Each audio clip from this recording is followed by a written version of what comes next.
Everybody in the room will please turn off your electronic devices or put it on mute for us. I'm glad the farmer finally made it.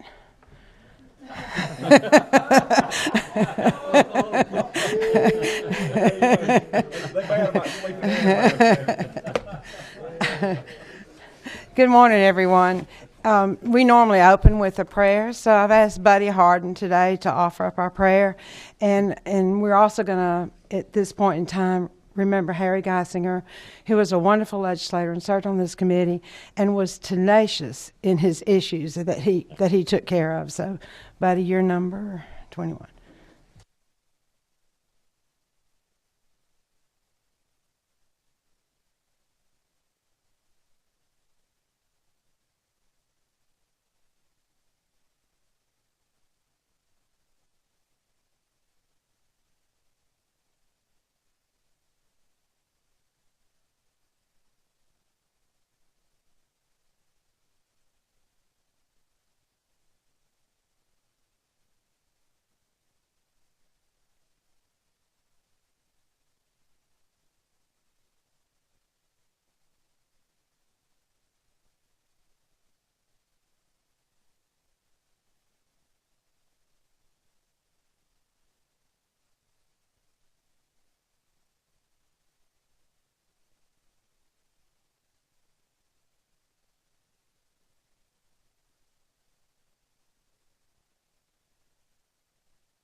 What we normally do at the beginning of our sessions is to go around the room and ask our legislators to introduce themselves. And so I'll start with you, Buddy, and go down that way, then we'll go this way. But if you will introduce yourself, tell us the district you're from. So it helps our observers know who we are.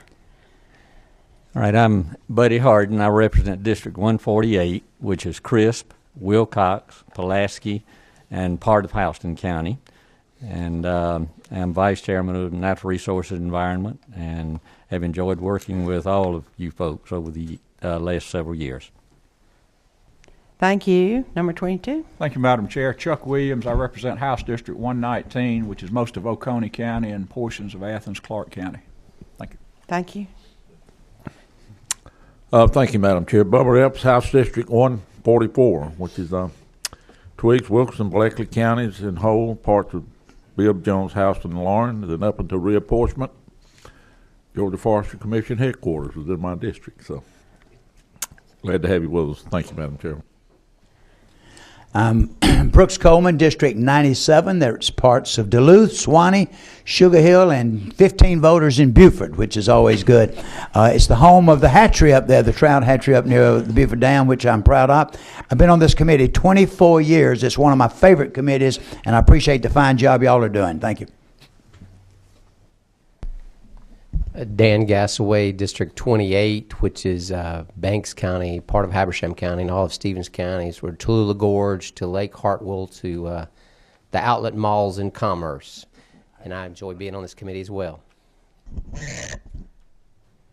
And before Representative Gilligan gives you her name, and she's our newest member to our committee and has recently been elected, so we all say welcome to you. So, Sherry, it's your turn.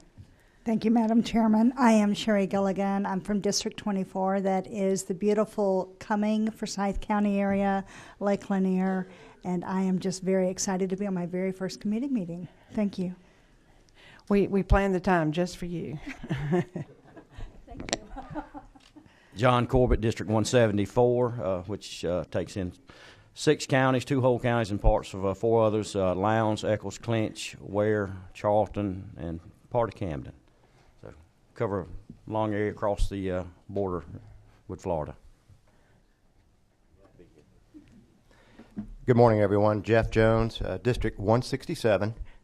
Northern half of Glenn County. Have a little sliver of St. Simons where I have the pleasure and fortunate to live there. Beautiful place. All of McIntosh and Long counties. Again, a pleasure and an honor to serve on this committee and help protect our wonderful resources in this beautiful state.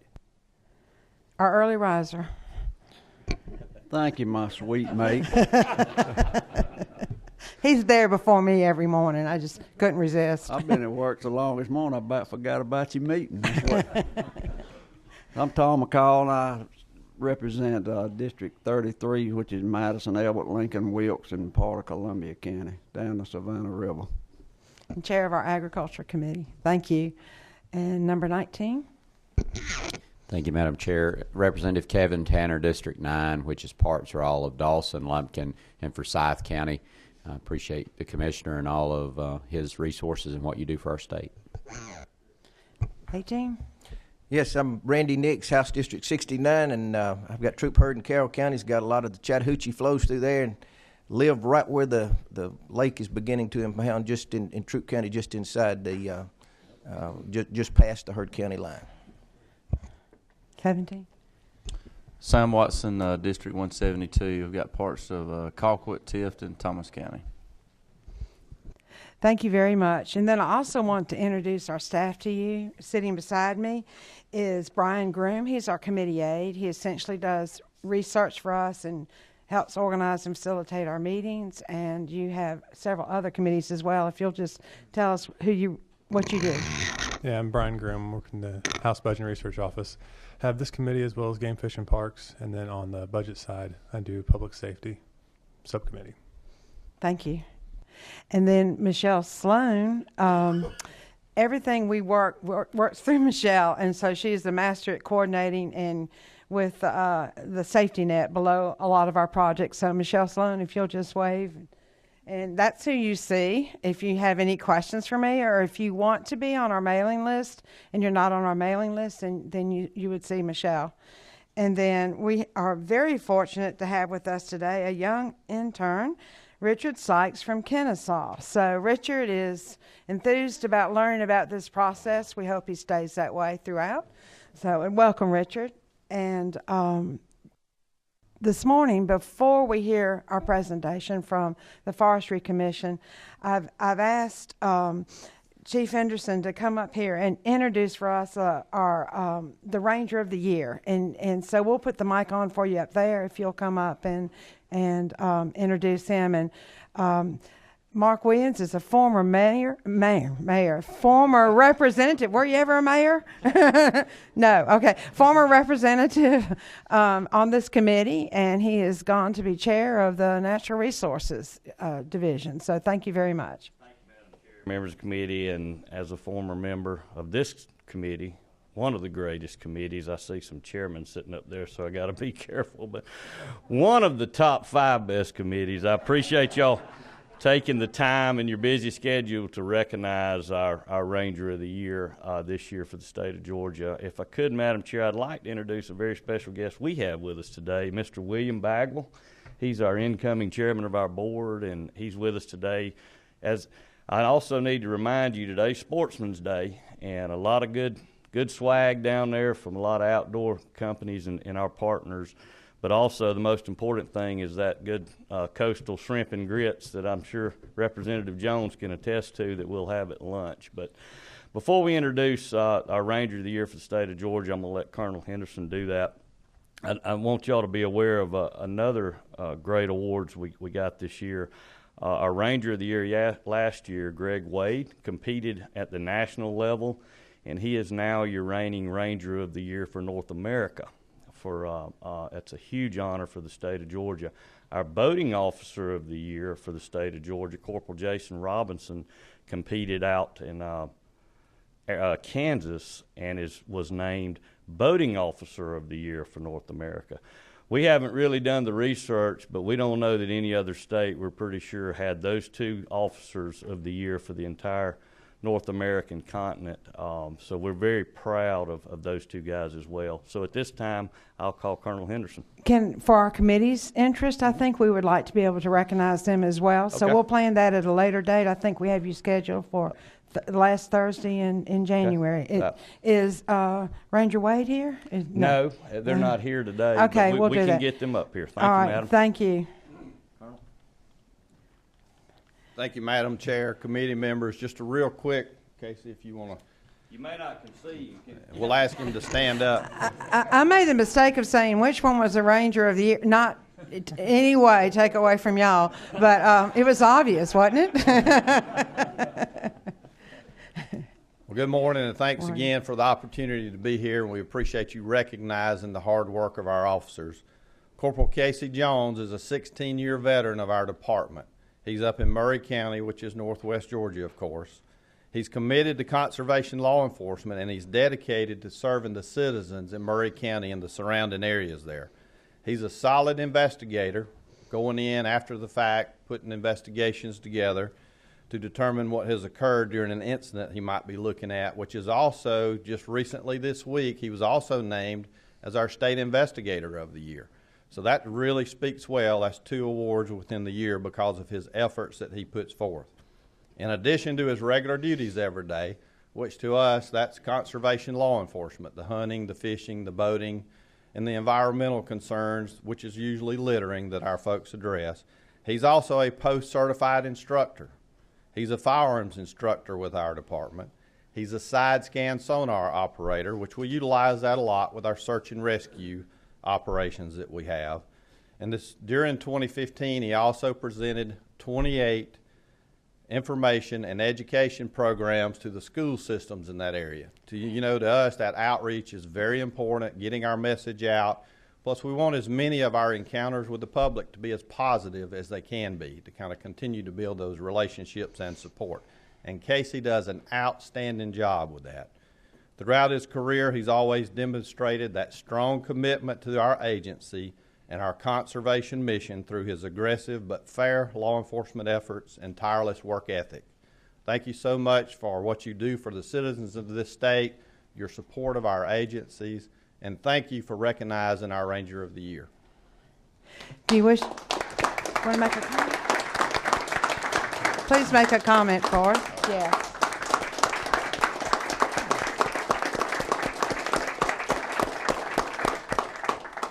Just wanted to say thank you for having me and letting me be a part of this department. It's been a fantastic 16 years. Been really a dream come true. It's what I wanted to do my whole life, and hopefully we'll keep on doing y'all well. Thank you. You're an inspiration to all of us. And for a moment here, I want to comment with when y'all reworked your law enforcement division. Before all of that happened, and some of us who serve in our committee might remember this, but a lot of times these rangers go out solo, and there have been instances of death, and so I'm aware of that, and I want our committee to be aware of that. It is a brotherhood, sisterhood that y'all operate under, and I think most of our other law enforcement divisions support you, but a lot of times these people go solo. So just remember that, and yet you have to be the friendly ranger too. So we really appreciate what you do. Thank you very much. And this is another introduction today, and is Steve McWilliams here yet? All right, Steve, you can't hide. Andres, will you please come up as well? But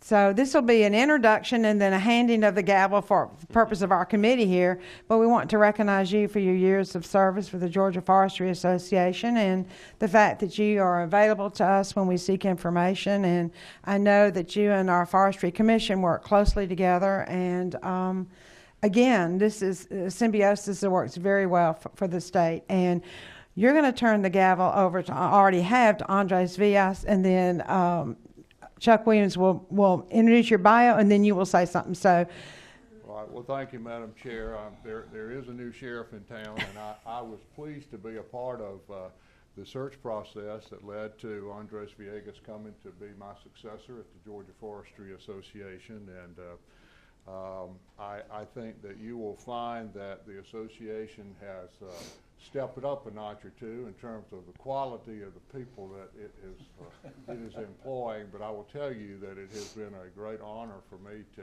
serve, to work with this committee and others to represent the forestry industry.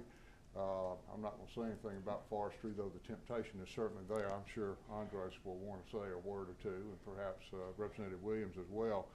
But I'm fortunate that my new boss decided to keep me on for a little while, so I'll be around here and available, as you say, to the committee.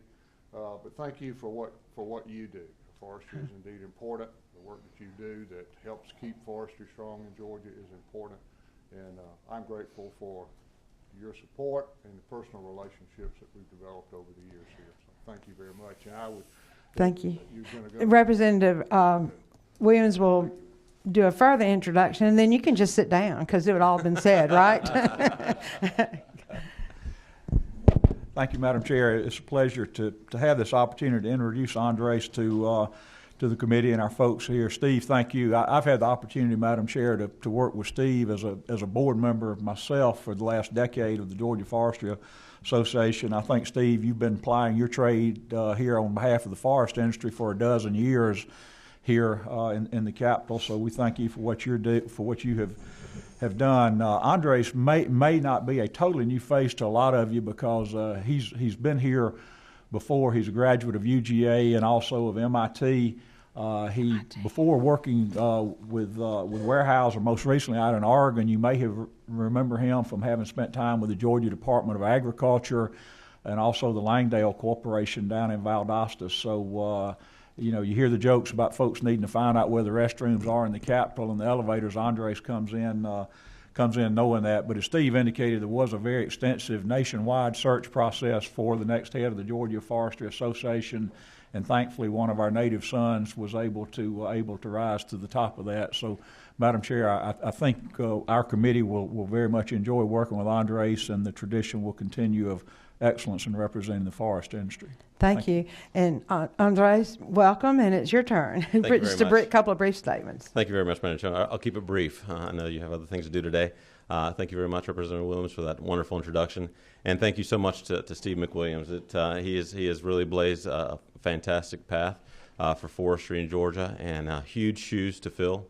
And I'm very humbled to have the opportunity to represent the landowners across the state that are managing almost 24 million acres of forest land in the state, as well as all the manufacturers in the state on the forest products industry that employ about 135,000 people throughout Georgia. Just briefly, I have 13 years of industry experience, 8 of those with Weyerhaeuser, 5 of those with the Langdale Company out of Valdosta.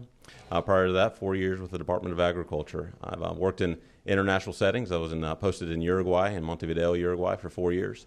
Handled joint venture with Chevron in biofuels related to forest products, as well as trucking and harvesting operations. And then also manufacturing. I ran a manufacturing facility here recently in Oregon. I've lived in Oregon, North Carolina, and as I mentioned before, Uruguay. So it's a pleasure to be able to come back home. I grew up in Athens. I graduated from the University of Georgia, and it's a truly special honor to be able to bring my family back home too as well, and raise them in a state that I absolutely love. Both my parents they're from Colombia. I was born in Bogota, Colombia, and we grew up in Athens, Georgia, where my father's a professor of avian medicine at the vet school, specialized in virology, and my mother's a microbiologist also with the University of Georgia throughout her career. So I definitely look forward to working with all of you.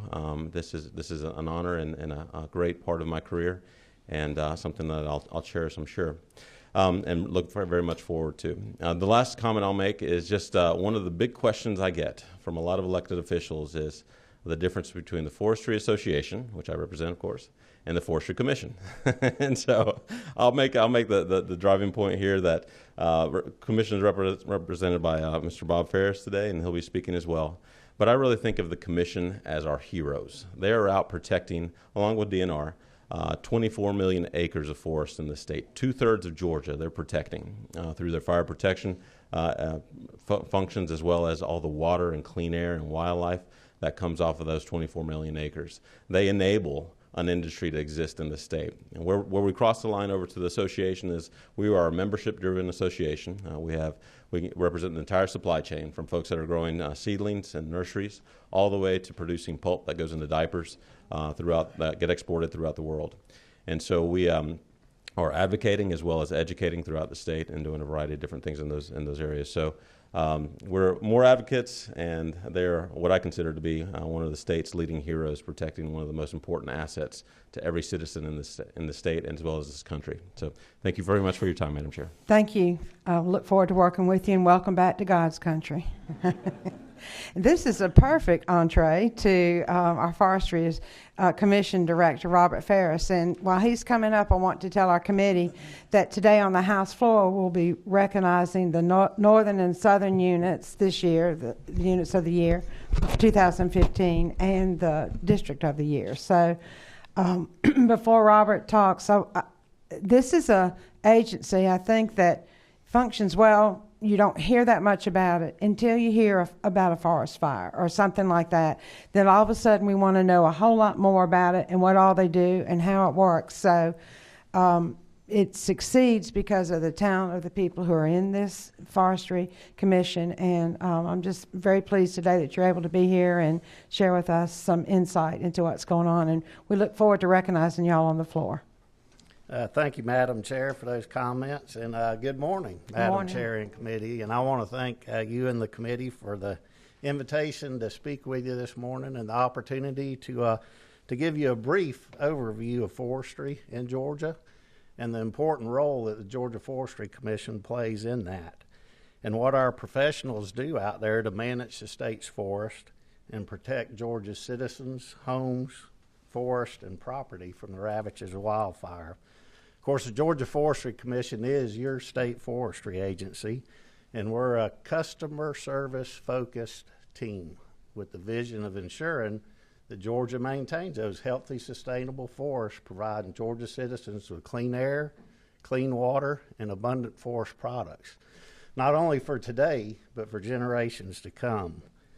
The Forestry Commission does that with 572 GFC professionals working out of 109 offices located throughout the state. As you've heard, we're charged with providing statewide protection from ravaging wildfires. On average, we fight about 5,000 wildfires each year in Georgia that burn about 45,000 acres, again on average. We fight those fires predominantly with bulldozers and fire plows, suppression units that have fire plows behind them, crawler tractors. We have 330 of those located across the state. We have 150 Type 6 and Type 7 wildland fire engines, and a mix of air resources, fixed wing and rotary, that we cooperate very closely with, utilizing DNR and Georgia State Patrol's helicopters and aircraft as well. The overwhelming majority of our 572 personnel are dedicated to wildland fire control. We also have approximately 60 management foresters that manage our programs throughout the state, which include forest health programs, landowner services, homeowner assistance, cost share programs, and federal incentive programs. We're responsible for forest inventory and analysis throughout the state. We have a marketing and utilization program. We manage state lands. We have a reforestation program. We have a water quality program and a forest stewardship program that those 60 foresters manage. By any measure you care to use, forestry is important to Georgia. Forestry is big in Georgia. Georgia is blessed with over 24.7 million acres of forest land, and 91% of that is privately owned. What that means is Georgia has more privately owned, commercially available timberland than any state in this entire nation. As you heard earlier, Georgia forestry has a total economic impact in the state of $28.7 billion, employing over 135,000 people and providing $722 million annually to the state's tax coffers. Additionally, our forests are providing over $37 billion in ecological services. That is things like clean air, clean water, and recreation. Again, I'll say forestry is important to Georgia. And I hope y'all have heard the phrase that the South is the world's wood basket. It is, and as a matter of fact, Georgia is the heart of that wood basket. To put it in perspective, think about this. The South, the 13 southern states, contain 2% of the world's forest land. Yet on that 2% of the world's forest land, we produce 25% of the world's pulpwood, 18% of the world's industrial timber. If the South were a country unto its own, I see that look. We tried that once. It didn't work too well, did it? But if the South were a country unto its own, we would rank number one in forest-based economies across the South, or across the world. If Georgia was a country unto itself, we would rank 7th in the world in forest-based economies. Georgia leads the nation in the production of forest roundwood, that is wood going into pellets, energy, pulp, paper, etc. Georgia has the largest hardwood sawmill in the U.S. Georgia has the largest paper mill in North America. Georgia has the largest wood pellet plant, the largest tall oil biorefinery, the largest wood rosin plant in the world. Georgia ranks number one in the U.S. exports of wood pellets to the world. Forest products, by volume, are the number one product going out of our ports in Georgia. Georgia's got the best forestry school in the South, probably actually in the world, with Warnell there in Athens. And also we've got a great program coming on at ABAC down in Tifton with a super forestry program. Georgia's got one of the oldest and best conservation organizations in the country, that being the Georgia Forestry Association.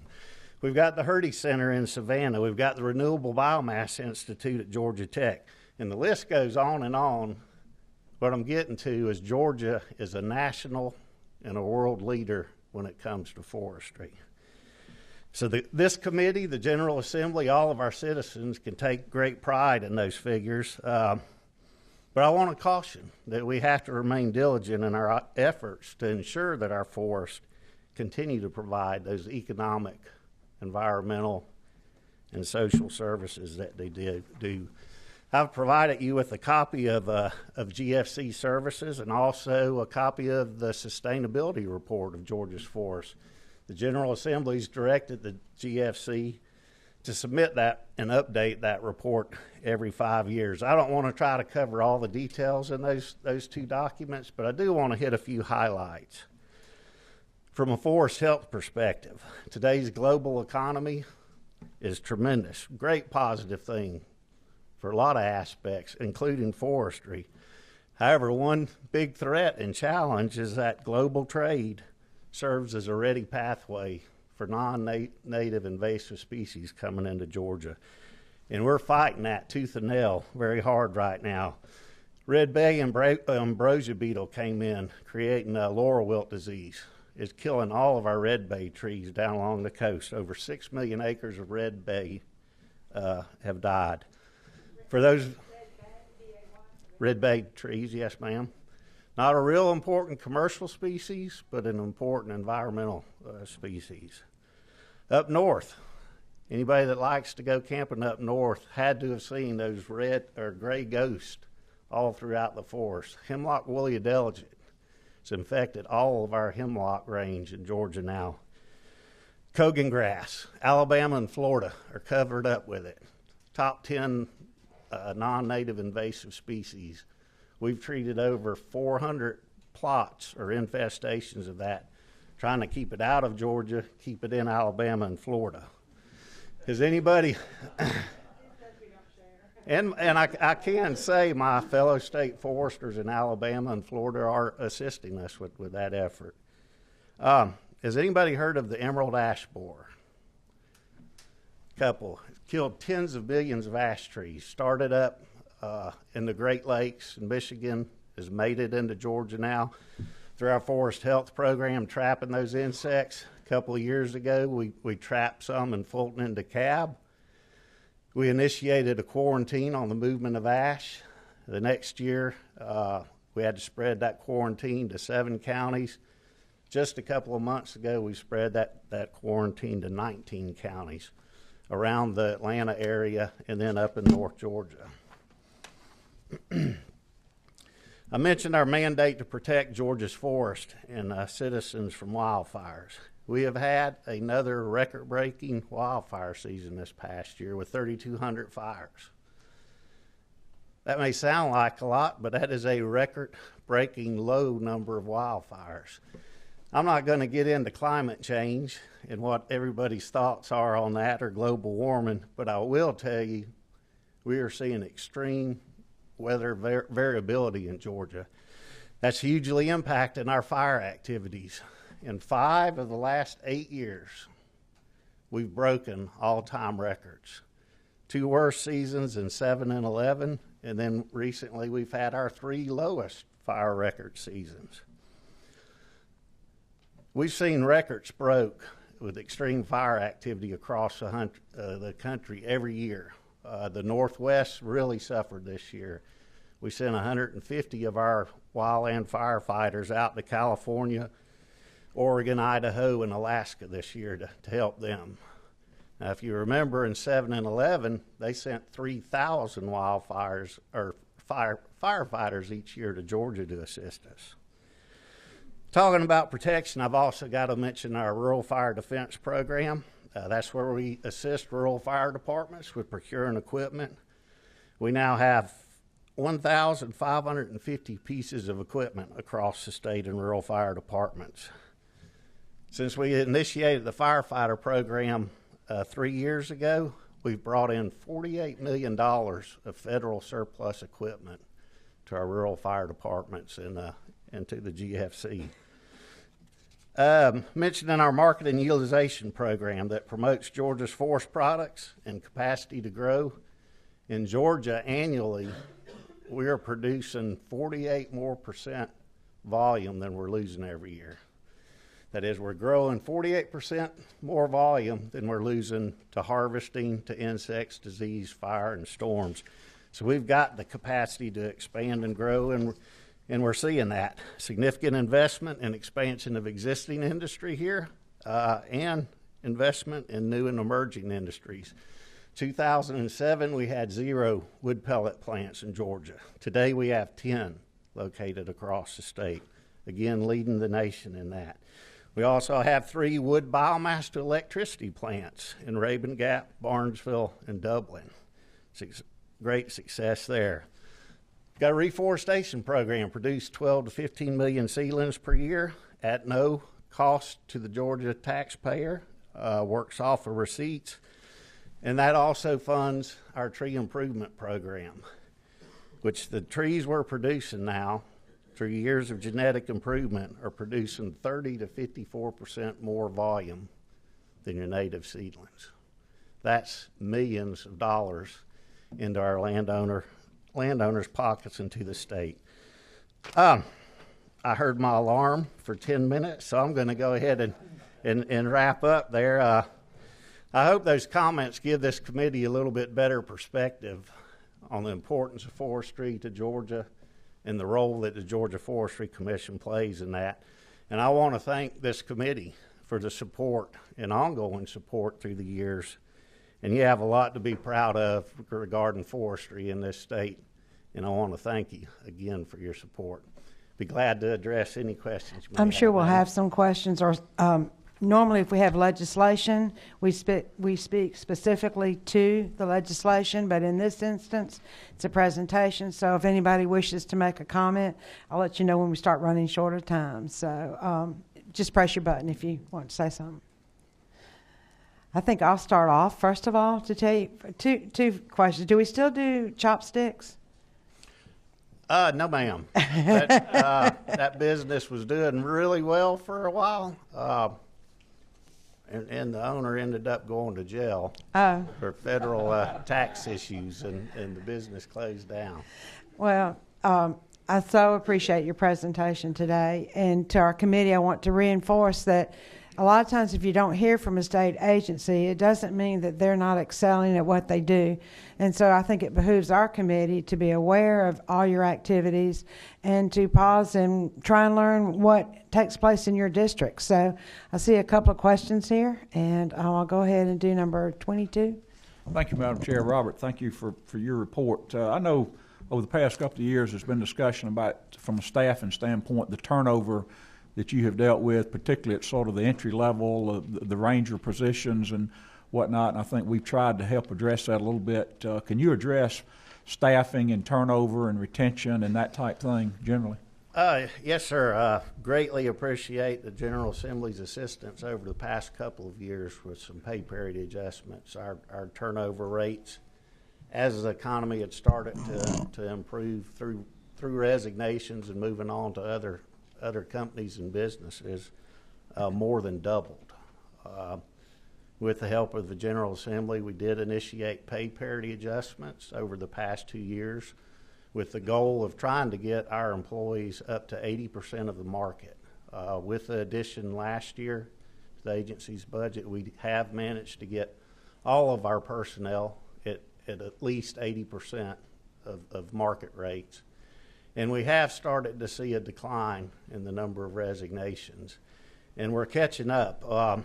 2 years ago, when we were here, talking about this, we had 54 ranger vacancies that we were trying to fill. We could not keep up with that.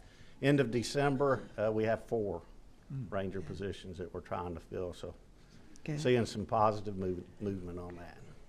Thank you very much. Number 28. Thank you, Madam Chairman. Thank you, Commissioner, for all that the Forestry Service does for the state of Georgia. As I mentioned, I live on St. Simons and represent part of that community. Tree canopy is very important to our local residents, as it is to probably many, many cities and communities around the state.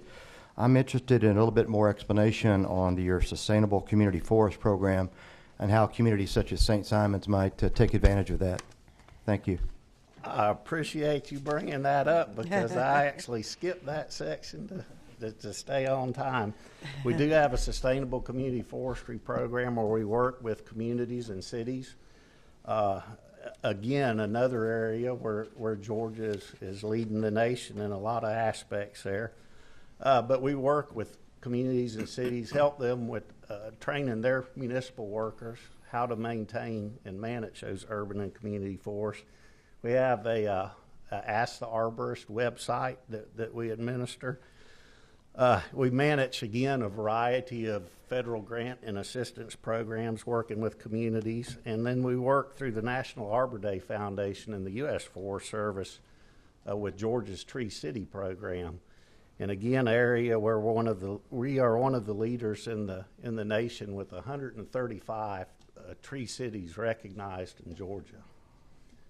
So, thank you for that question. Number 12, and then number 21, and then we need to move on to a little bit more business. But you're always available to us. I want y'all to know that. Number 12.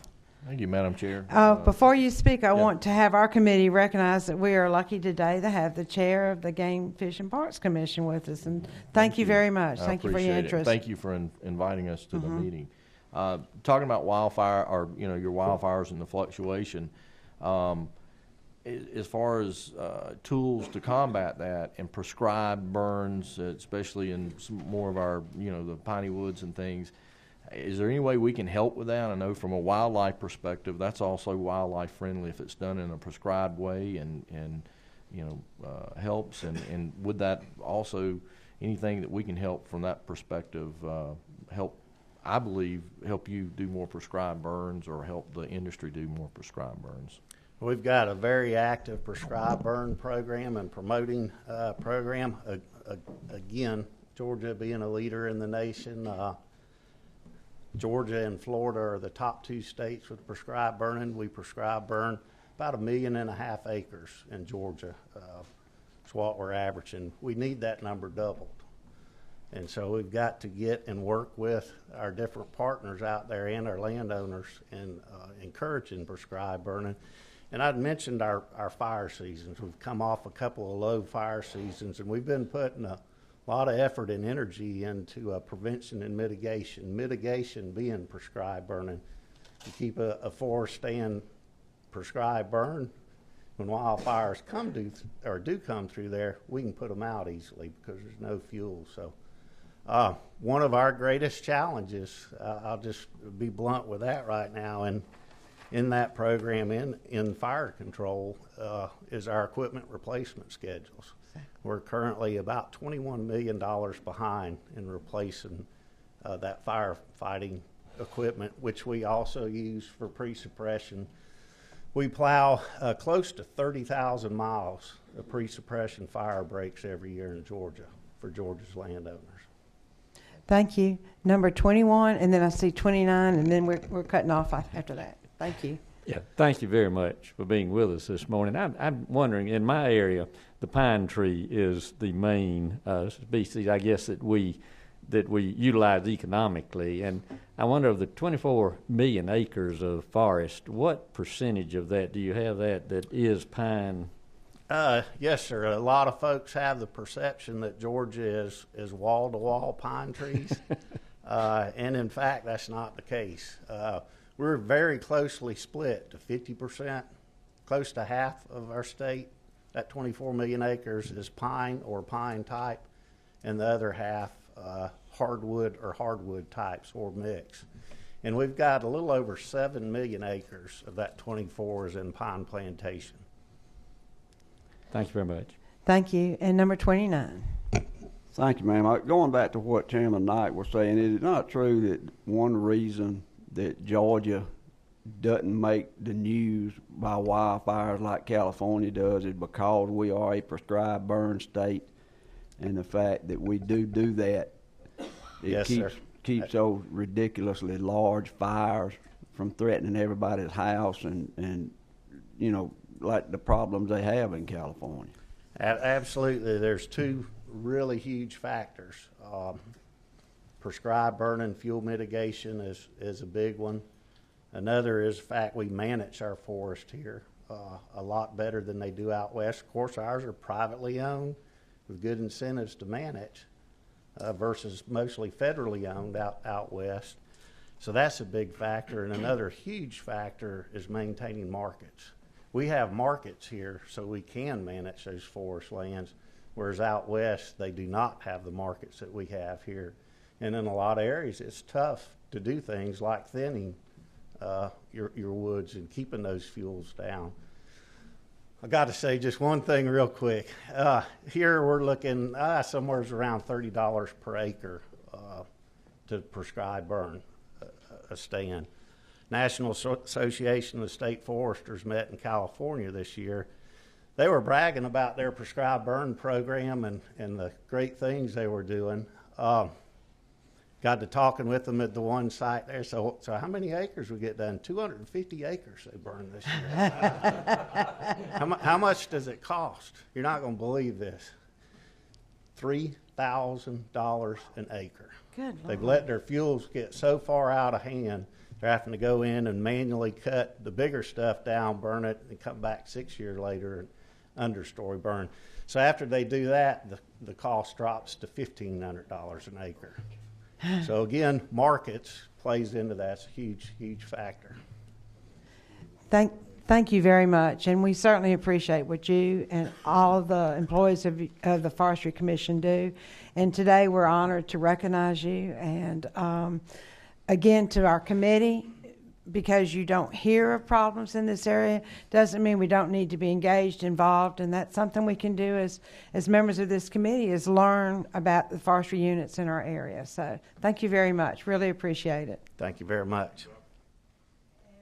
I have one more thing I want to do. We've kept our committee busy all during the interim, and this fall, in conjunction with the Carl Vinson Institute of Government, and Shanna Jones is right there, if you'll just wave to us. We really want to thank the Carl Vinson Institute of Government because they helped us develop what essentially is a policy academy for our committee. So many of our subject matters are specific to a certain type of ology. I don't know how else to say it. Biology, so anything that's very specific, and we need to understand more in depth what the issues are, and that a lot of times the simple soundbite doesn't even scratch the surface of the knowledge we need to have to make our decisions. So I want to thank Shauna and Carl Vinson Institute of Government for that.